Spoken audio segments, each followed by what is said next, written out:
السلام عليكم ورحمة الله وبركاته. الرز بلبن، أيوة الرز بلبن معانا في كل المناسبات الحلوة. علي عندك فرح هنعمله، عندك سبوع ألف مبروك برضو هنعمله، طب عليكي ندر برضو هنعمله.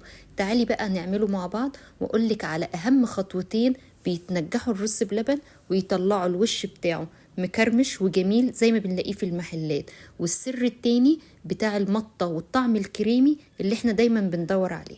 بس قبل ما نبدأ، لو انتي أول مرة تشوفيني تعالي نعمل لايك واشتراك في القناة ونقول بسم الله الرحمن الرحيم.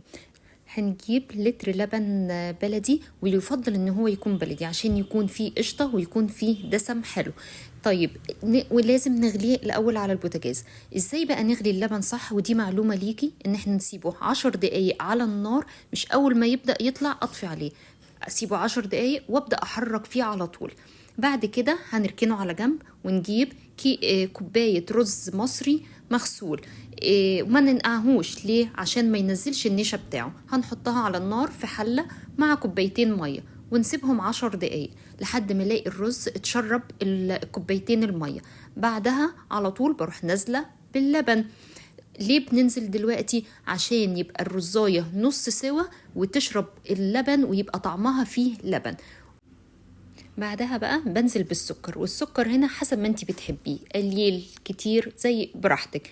خلي بالك انا حاطه المعلقه الخشب اللي بالعرض دي عشان اللبن ما يفرش مني لو انا ما خدتش بالي.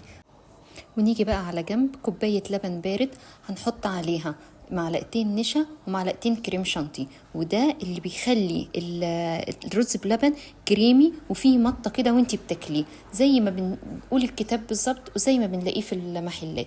هندوبهم كويس قوي وبعدين نضيفهم على الرز اللي على النار ونقلبهم بالظبط مفيش 5 دقايق، مش اكتر من كده، لحد ما النشا يكون استوى.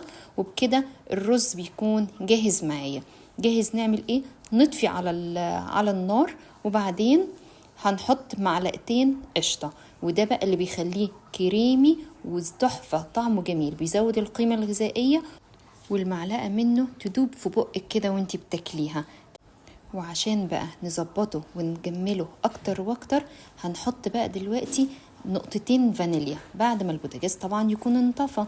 الفانيليا دي بقى بتخلي ريحته تحفة، بتخلي كل اللي داخل الشقة يشم ريحته من بره.